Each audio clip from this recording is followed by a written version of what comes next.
to the German language distance learning program for beginners. This is a joint program conducted by the Indira Gandhi National Open University in collaboration with Max Müller Bhavan, the German Cultural Center in India.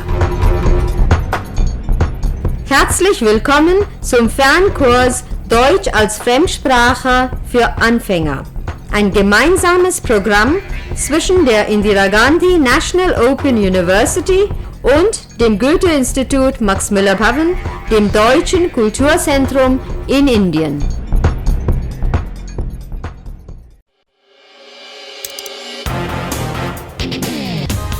You're listening to Radio D, the radio language course of Redaktion D.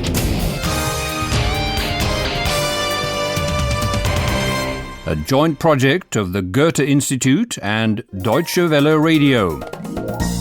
The author is Herat Mese.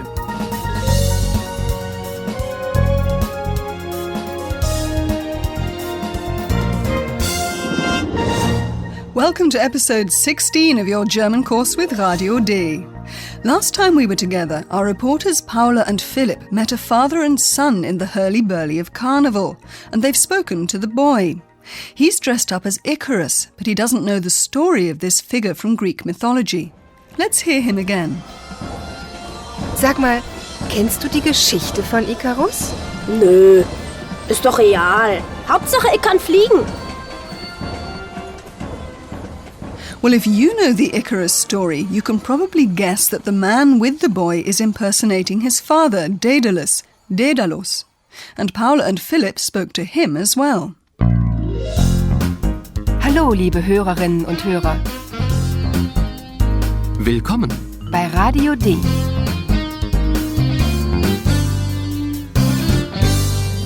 Radio D. Die Reportage. Listen to the conversation with the man dressed up as Daedalus. Please concentrate on the questions, where is the man from and what links him to the mythical Daedalus?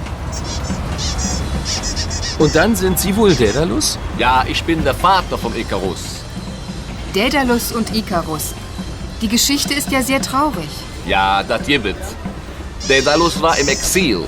Und irgendwie bin ich ja auch im Exil. Woher kommen Sie denn? Na, aus Kreta.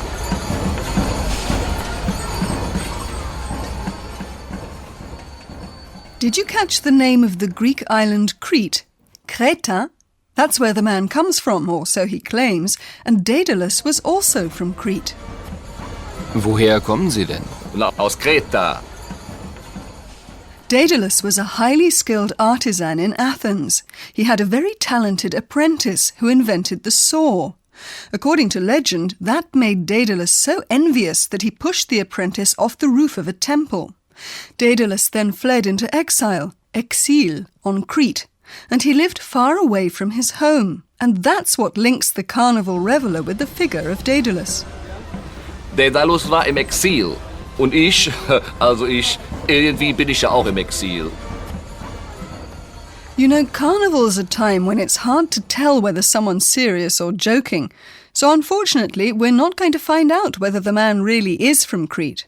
It's quite possible, though, because there are lots of Greeks living in Germany. Of course, the parallel between Daedalus's exile and the life of the man in Germany isn't quite accurate. And the man knows it too. So he says that somehow, irgendwie, he's also living in exile. Und irgendwie bin ich ja auch im Exil. By that, he's probably alluding to the fact that his homeland is far away. The only thing we can be sure of is that the man is speaking in Cologne dialect. When Paula says the story about Icarus and Daedalus is very sad, he answers in a typical Cologne way. Yes, that happens. Daedalus und Icarus. Die Geschichte ist ja sehr traurig. Ja, das gibt's. We don't know what version of the story the man has told his son, but the way we know it from Greek mythology, it does end very sadly. Daedalus and Icarus were trapped in a labyrinth on Crete. Never mind why. Anyway, Daedalus wanted to escape with his son, and he had a brilliant idea. He collected feathers, bonded them with wax, and built wings for himself and his son. Have a listen to our version.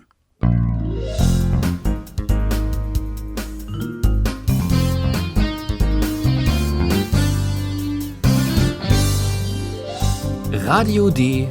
Das Hörspiel. Imagine a situation in which flying is the subject. In it, the contrast between high, hoch, and low, tief, is very important. And now listen. What's Icarus supposed to do? And what does he do?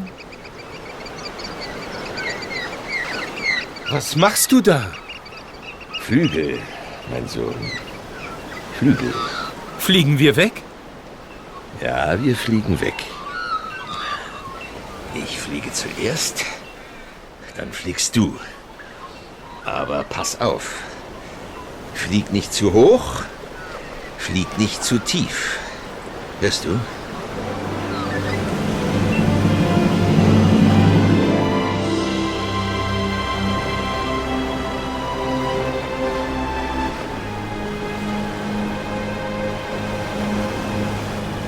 Sie fliegen und fliegen, und es ist wunderschön. Icarus ist glücklich und fliegt hoch, hoch. Er fliegt zu hoch.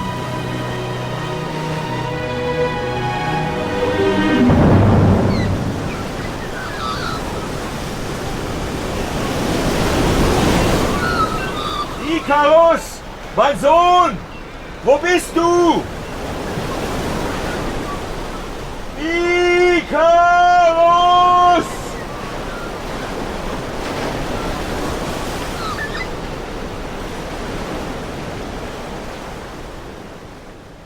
In such a daring adventure, it's pretty clear what instructions Icarus gets from his father. Be careful. Aber pass auf. And just to be sure, Daedalus makes his instructions very precise. Icarus is not to fly too high, hoch, Flieg nicht zu hoch, nor is he to fly too low, tief. flieg nicht zu tief. If Icarus were to fly too high, he'd get too close to the sun. At least that's what people would have thought in those days, and the wax holding the feathers together would melt. And if Icarus were to fly too low, he'd wet the feathers in the sea and they'd get too heavy. They fly off and it's wonderful. Sie fliegen und fliegen, und es ist wunderschön. And then disaster strikes. Icarus is happy, deliriously so as we can imagine, and he flies too high. Icarus ist glücklich und fliegt hoch, hoch. Er fliegt zu hoch.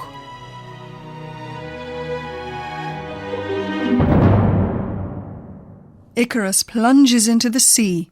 His distraught father can only see a few feathers floating on the water, and he calls and calls for his son in vain. Lcarus, mein Sohn! Wo bist du? Lcarus!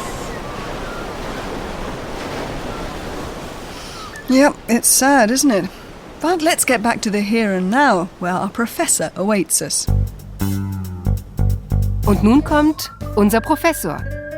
Radio D. Gespräch über Sprache. Yes, the Daedalus-Icarus story really is tragic. First, the father admonishes his son in quite general terms to be careful, to watch out. Pass auf. Then the father warns his son, don't fly too low. Flieg nicht zu tief. In both cases, the father used the imperative form. In German, the verb in the imperative comes first in the sentence. Listen to the example again and focus, please, on the verb flieg in first place. Flieg nicht zu tief. But the son Icarus didn't take this instruction seriously enough, more just as a piece of advice. Maybe he wouldn't have plunged into the sea if he'd obeyed.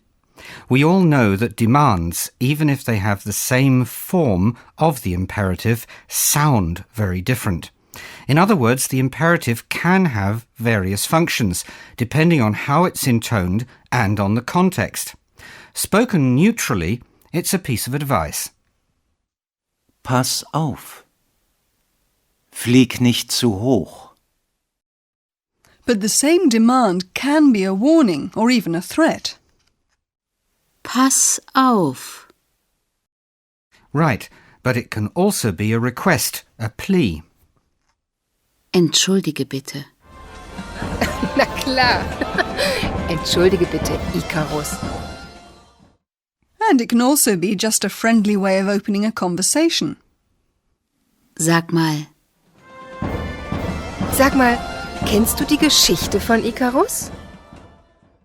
To finish, I'd like to focus our students' attention on a very small but very important word, zu, when it occurs before adjectives. Daedalus doesn't simply warn his son not to fly high or low. He's warning him not to breach a certain norm, that is, not to fly too low or too high, with the well-known consequences. Ja, mein Sohn, wir fliegen weg. Aber pass auf. Flieg nicht zu hoch, flieg nicht zu tief. Okay, thanks again, Professor. My pleasure. And you listeners can now hear those two scenes again, and at the end, a new one as well.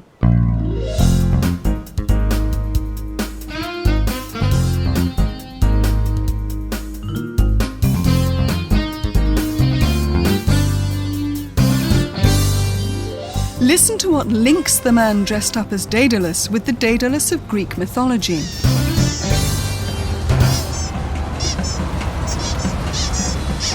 Und dann sind Sie wohl Daedalus? Ja, ich bin der Vater vom Lcarus.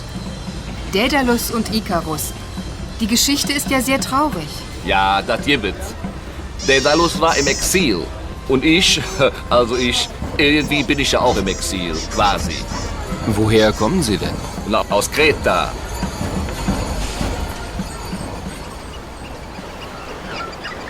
This is how we can imagine the Greek myth might have happened. Was machst du da? Flügel, mein Sohn. Flügel. Fliegen wir weg? Ja, wir fliegen weg. Ich fliege zuerst, dann fliegst du. Aber pass auf. Flieg nicht zu hoch, flieg nicht zu tief. Hörst du?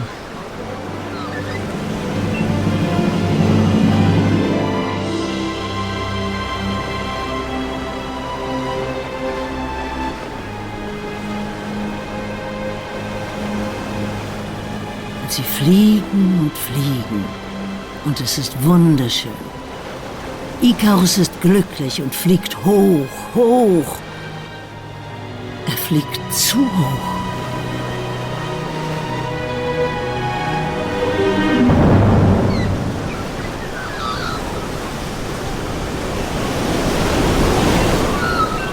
Lcarus! Mein Sohn! Wo bist du? Lcarus!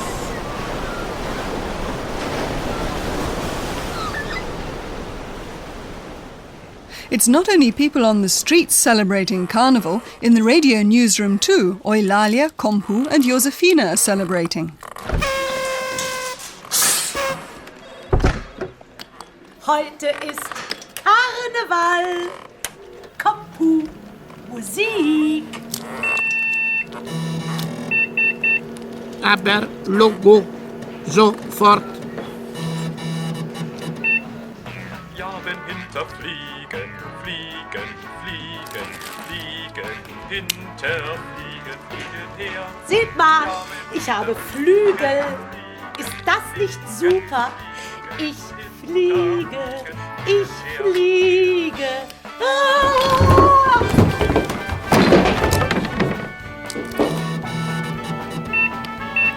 Du fliegst? Ja, wenn hinterfliegen, fliegen, fliegen, fliegen, hinterfliegen, fliegen hinterher.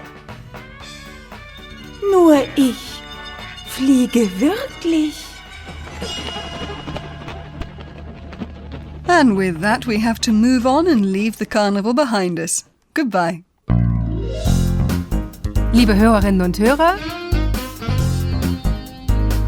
bis zum nächsten Mal.